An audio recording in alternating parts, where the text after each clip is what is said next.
The hiss of decompressing air echoed like a breath of awakening death as Captain Alara Voss's eyes snapped open. Cold, artificial light flooded her vision. She was encased in a glass cylinder, vertical, arms locked at her sides. Her reflection stared back at her, pale, alert, armored in the black and silver polymer suit she'd worn during her final mission.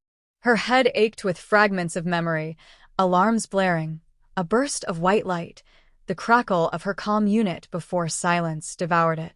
A low-frequency hum vibrated through the chamber. Beyond the translucent field, sterile metal corridors stretched in all directions.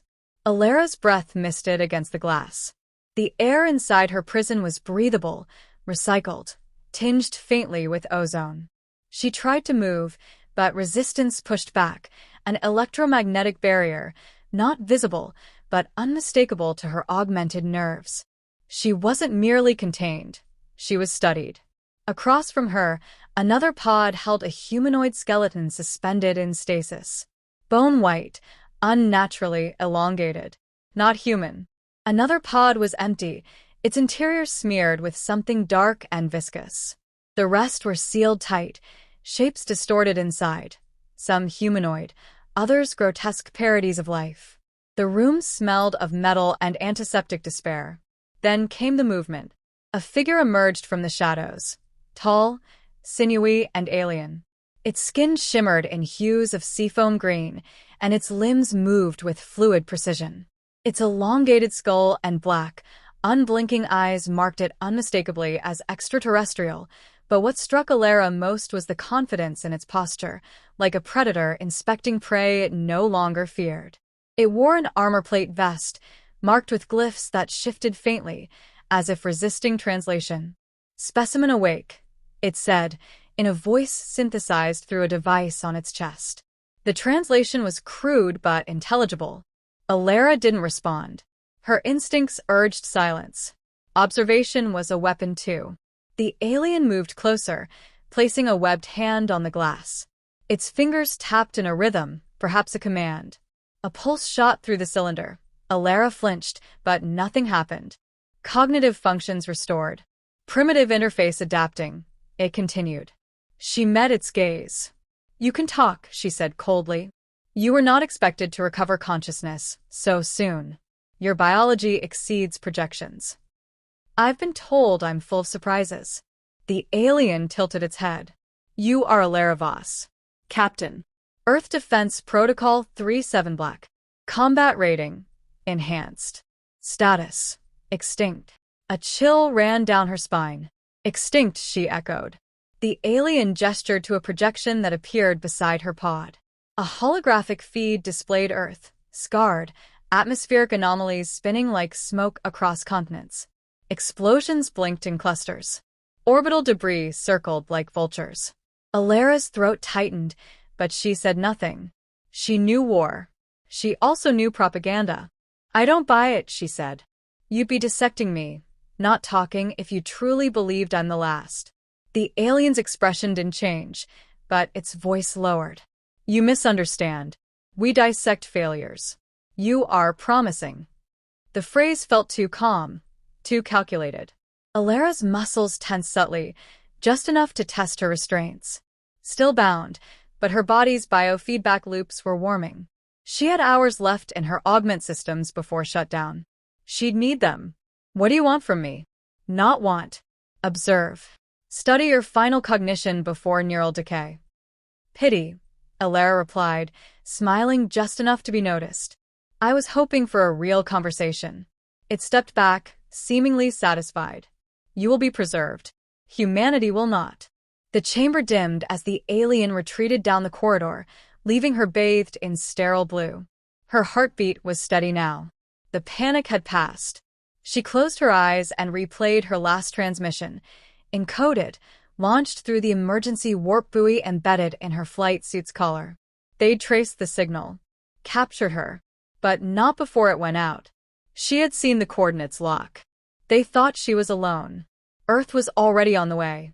The corridor pulsed with shifting blue light as Alara crept low, her body pressed to the cold, ribbed floor plating.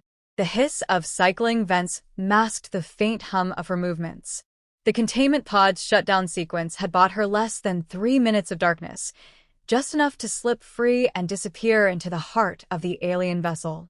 She moved like shadow, her mind cataloging every sensor, every blink of energy across the walls. The suit systems were in critical reserve, but its neural interface still fed her key data: oxygen levels, structural layout approximations, thermal traces. It was crude compared to what she'd trained with, but enough to hunt her way through this unknown maze. Cages lined the walls of the deeper level, pods just like hers, some shattered, others sealed with breathing creatures inside. A six-limbed reptilian writhed slowly behind a fractured barrier. It met her gaze but didn't move. No alarms triggered.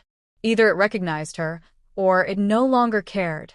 The realization chilled her more than the metallic air. She rounded a corner and ducked into a maintenance alcove. She crouched, motionless, as footsteps clicked past, too light to be Zerati soldiers. Then she saw him. Small. Nimble. A Zerati too, but different. Thinner, limbs curled and close, a hunched figure clutching a toolkit to its chest. He hesitated, sensors twitching toward her hiding spot. "I know you're there," it said, voice soft-filtered. "Your breathing is inefficient. Human." She stepped out, hands raised, not in surrender, but restraint. The little alien didn't run. He tilted his head curiously. "You are not as tall as I imagined," he said. "Not everyone on Earth is 2 meters tall and glowing," she replied, lowering her arms. "Who are you?" "I am called Zelo. I repair their systems.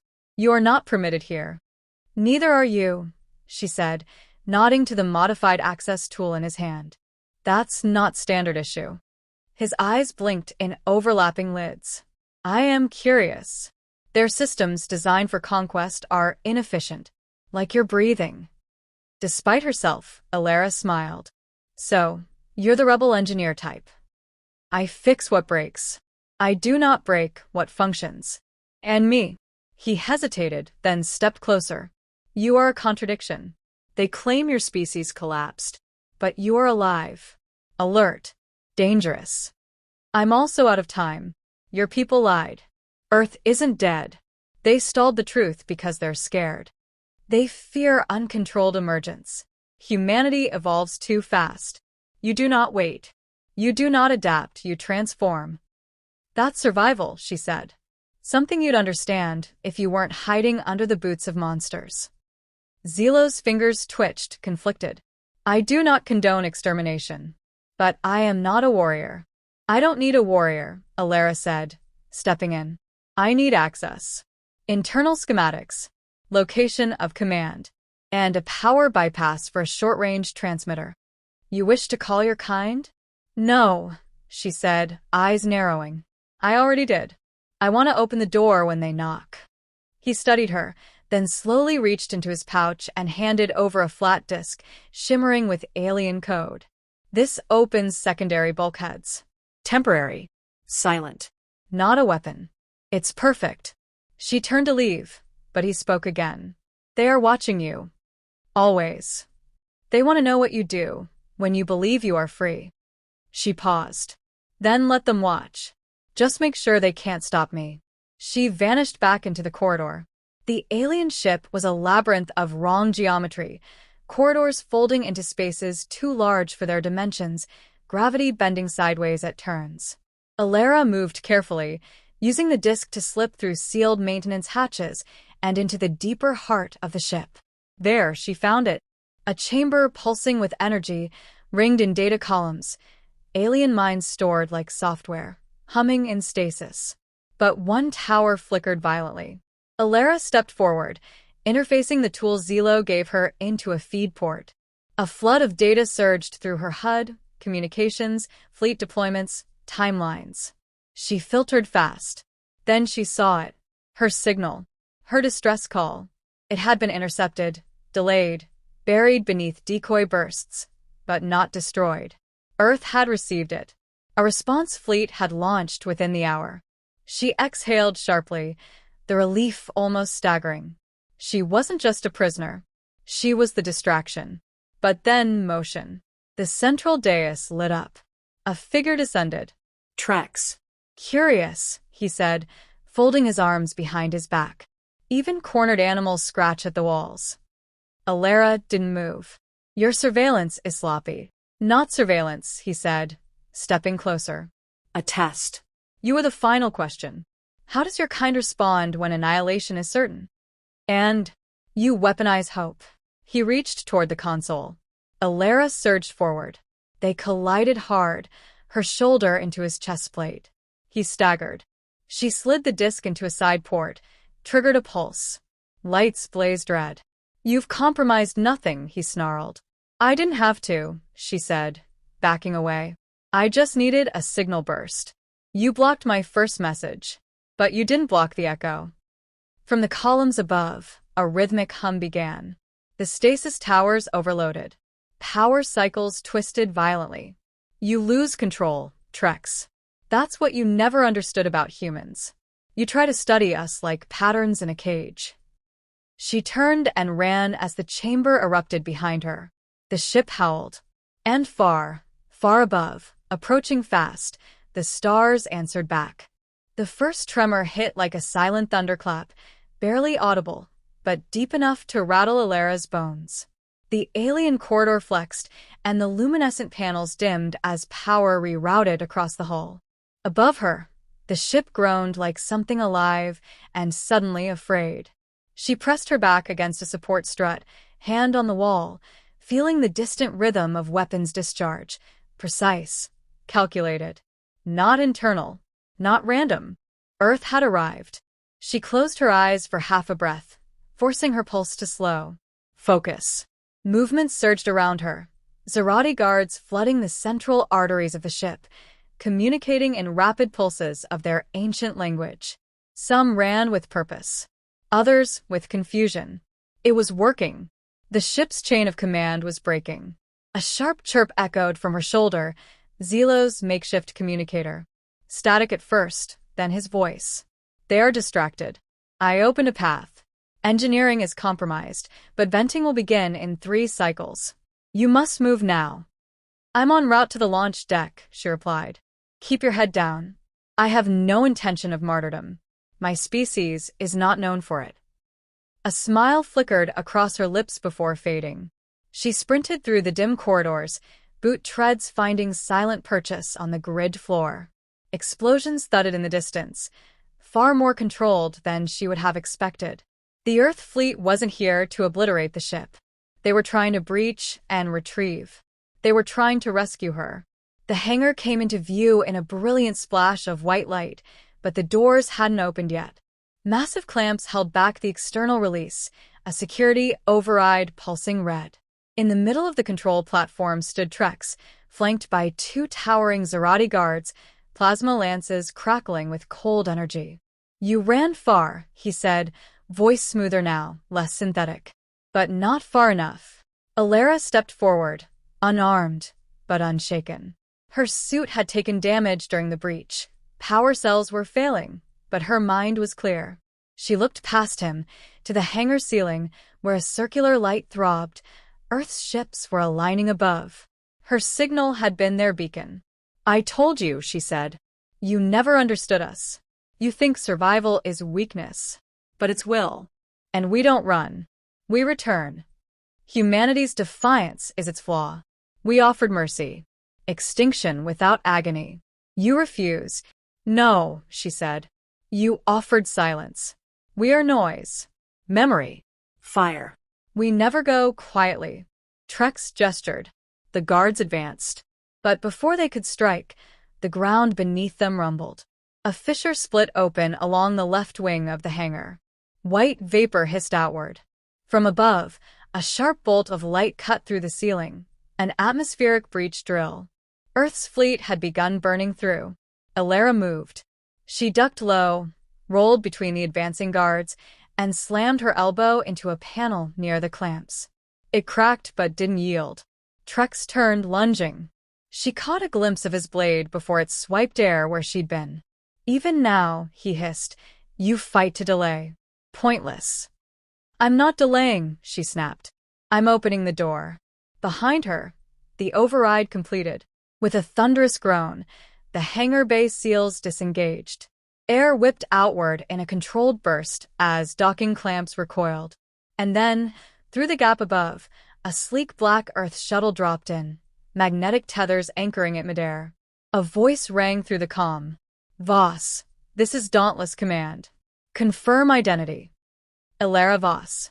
Captain. Alive and very much in need of extraction. Copy that. We see hostiles. Stand by. The shuttle's forward cannons flared, sending twin beams of kinetic energy into the hangar floor. The Zerati guards vaporized.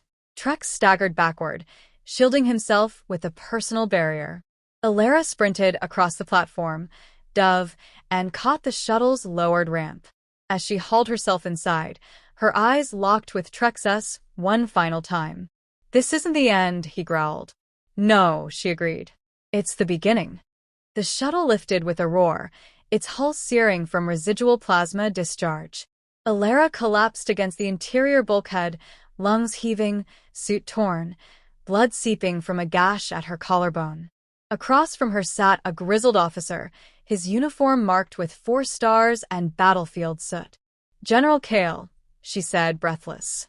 You always did cut it close, he replied. We almost turned back when your signal vanished. I told you Earth was on the way. You weren't wrong. But now we need to ask the harder question. She looked at him, eyes narrowing. Which is, what the hell did they want with you? Ilara looked through the rear viewport.